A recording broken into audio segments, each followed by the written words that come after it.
So, okay, that's sort of a high level, somewhat high level definition of patriarchy and some of the sorry about that, some of the characteristics that you frequently find in a patriarchy. Those 5 practices are in every patriarchy that I know of so far. It's possible there's a patriarchy where those 5 practices don't exist. I'll be very surprised if I find one of those. But we've talked enough about patriarchies. I'd like to talk about masculinity too, but first I'd like to talk about what a matriarchy is. Because I think if we're going to understand what one is, we have to understand the other as well. This is important because there are way too many people, from what I can tell, who think that a matriarchy is just the reverse of a patriarchy, as in it's the women who are wearing the pants and doing the oppression. And to be brutally honest, to my knowledge, there has never been a culture in which the women oppressed men as badly as men oppress women in the world today. This is one of the reasons why, frankly, I think a more matriarchal perspective would be very healthy for all of us. I think a little less death and killing each other would be really good. Like I said, maybe it's pie in the sky of me, but I'd really like there to be less of that. Okay. So what is a matriarchy? I admit I have problems with the word, but I think that's probably for a later discussion. So just as I talked about 5 characteristics of patriarchy, I'm going to talk about characteristics of matriarchy. Now, I am borrowing heavily from another feminist author and philosopher. She's a German lady, and I'm probably going to mispronounce her name, but I'll give it my best shot. Heide Gottner Abendroth. And she's written a great deal about matriarchies, and she's done an amazing amount of research. And she's come up with 4 characteristics that she says are common in every matriarchy that she's studied so far. Now, they don't have, to my knowledge, they don't have individual words that define them clearly the way the patriarchal practices did. But I'm going to go ahead and describe them. And again, if there's anything that's confusing, if there's anything that you didn't understand because I wasn't clear enough, please let me know in the comments. Makes the algorithm happy, makes me happy. So if you want to comment, please do.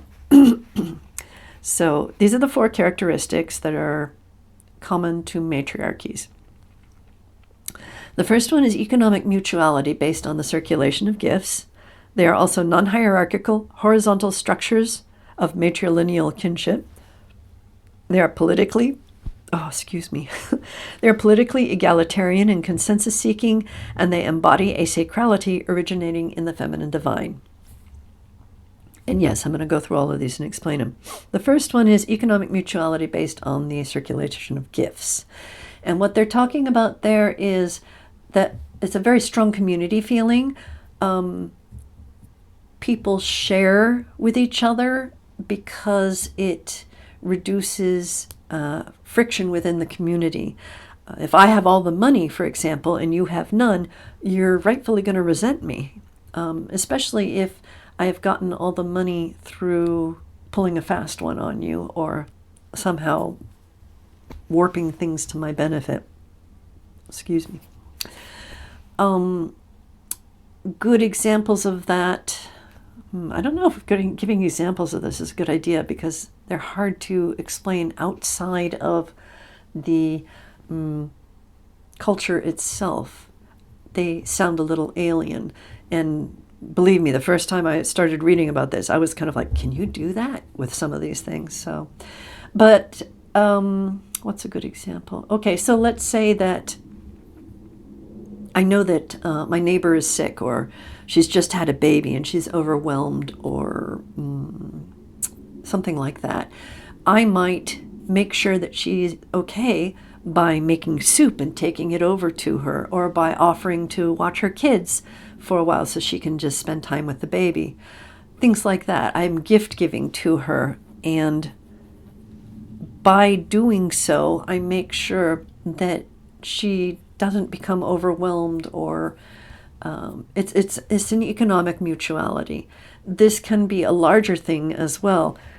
Let's say that she has a sick kid and she doesn't have a car, and I do, and I don't need the car today.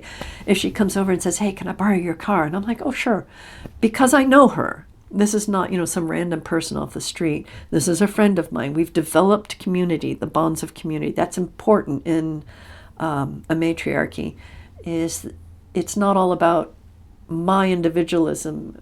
I am part of an interconnected web of people. This is something that people within a matriarchy are keenly aware of, that they are part of an interconnected web of being. And I help all the people around me because I know that the same will happen back to, if I'm the one that's sick, if I've just had a baby and I'm overwhelmed or whatever, I know that my neighbors will come to me and help me as well. And that's economic mutuality. The second one is non-hierarchical horizontal structures of matrilineal kinship. And what that means is that, first of all, kinship is traced through the mother. And this makes good sense for the simple reason that the one parent that you know unequivocally that you came from is your mother, if she bore you. I am not trying to say that you cannot be a mother unless you bore the child. There are mothers of adoption. There are what's called alloparents. An alloparent is someone who is parenting, who is not actually genetically related to the child. And quite frankly, those are just as important as genetic parents sometimes. In fact, you see that kind of thing very interestingly in several of the cultures that I've studied that are matriarchies. The one in particular that I'm thinking of, the family, the matriline, lives in the same home together. It's a great hall that they all live in. And this is really nice because if I have borne a child and I'm overwhelmed, all of my sisters are as much mothers to my child as I am mothers to their children. That means that if I've just had enough, I've got to get away from the kids, there are other women that are there to help them and help me. And all the children call all of the sisters mother because they are all mothering all the children. The reason it's non-hierarchical in horizontal structures of kinship also is that there's no power over feeling. For example, in a patriarchal family, the patriarch, that's where the word came from, is considered the ultimate authority. He can tell everyone else what to do. And the lower, is that the right word? The further out from the patriarch that you were born, his kids, his grandkids, his great-grandkids, the less power you have. And that's not the case in a matriarchal family. And you can see this exemplified in the third precept, which is that they are politically egalitarian and consensus-seeking. So let's say you have this family. It's several brothers and sisters. Their mother, all of the kids, I guess it would be the matriarch's grandkids and great-grandkids. And they're all living in the same house, and they want to figure out some question that's going to influence the house. Well, by politically egalitarian and consensus seeking, what that means is that all of the adults have a voice. They are all allowed to give their perspective. They're all allowed to give their point of view. And each of them gives their argument, and everybody thinks about their argument. And then the next person speaks, and everybody has a moment to speak if they wish. They're not forced to speak. and then a decision is made, and they try to make a decision that everyone is comfortable with. And this is important and significant because, as one woman who was part of an egalitarian matriarchy put it, the problem with voting with just the majority holding sway is that you've immediately created a dissatisfied minority who's going to be unhappy with whatever the decision was and is not going to be 100% behind implementing whatever that decision was. Now, if you have consensus, yes, it will probably take more time, more talking, more compromise, more thoughtfulness. You're going to have to actually listen to each other. And frankly, I think that's a good thing. And the other thing is that once you've made that decision, if it's unanimous, then everybody is going to be pulling for that decision. You won't have one person who's like, I really don't like this decision.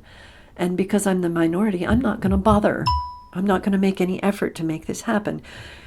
That's the kind of thing that can tear a family apart. And if you have consensus, you won't have that problem. The fourth thing is embodying a sacrality originating in the feminine divine. And this probably doesn't sound like it's very important. I know that when I first read about it, I was like, yeah, okay, so they worship a goddess. But one of the really important things about that is if you see a goddess, then what you see is that your voice as a woman is just as important as the voice of a man. And while it may not sound initially like it's that important, from my experience in writing my dissertation, it is critically important to have a spirituality which tells you that you are worthy of leadership, you are worthy of owning and sharing power, and that you are worthy of speaking your truth and being listened to with respect. The other thing that a goddess apparently gives, which was not something I realized when I first read about it, is that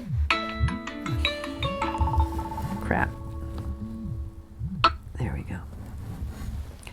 The other thing that worshiping a goddess apparently brings along with it as a side consequence, and this is something that I was not aware of when I first started studying this, is that if the goddess is the mother of all, then we are all her children. She has created all of us. And that means that, in a sense, we are all peers. And that includes women and men. That includes people who are disabled and people who are temporarily able-bodied. That includes people regardless of what color their skin is. And it also includes nature. All of the creations of the Mother Goddess are equally worthy in her eyes. That means we have to treat her creations with respect. Even if we choose to kill and eat something, we should treat it with respect. And that is a side effect of having a goddess that I was not initially aware of, that it took me a while to become aware of, but I also think is a very healthy way to look at the world. If you're interested in learning more about the various matriarchies that are still alive and working in the world today, I can think of 3 off the top of my head that I would recommend, because I am all about the joy of learning new things, of course. So I would recommend researching, and I'm probably going to say these names incorrectly, so I apologize if anyone knows how to say them correctly. Let me know in the comments. I think that would be awesome. But there's the Mosuo in China, north, south, east, west, southwest China. And there's the Minangkabau, that's in Southwest Asia. And who else? There's the Kasi in India. I think it's in Northeast India. Although the one thing to keep in mind with all of them is that all of these matriarchies that are still extant today are surrounded by patriarchies, and frequently the patriarchies are hostile, which, not really getting that, as far as I'm concerned, there are these little tiny groups of people compared to these, huge nations around them. And the patriarchies find them threatening. Okay, what else are they compensating for? But that's just me being flippant. So be aware that the largest of them at the Minangkabau is only about 4 million people. You're not going to find any countries that are matriarchal the way, for example, the United States is patriarchal. These tend to be smaller groups within other countries. But well worth looking into. Fascinating people, fascinating stories that they have. And I will always recommend that people do more research and enjoy the learning and learn new things. So, and I will talk more about matriarchies in the next few days, or day at least, as I'm working on figuring out, try to present what a matriarchy is. So talk to you tomorrow.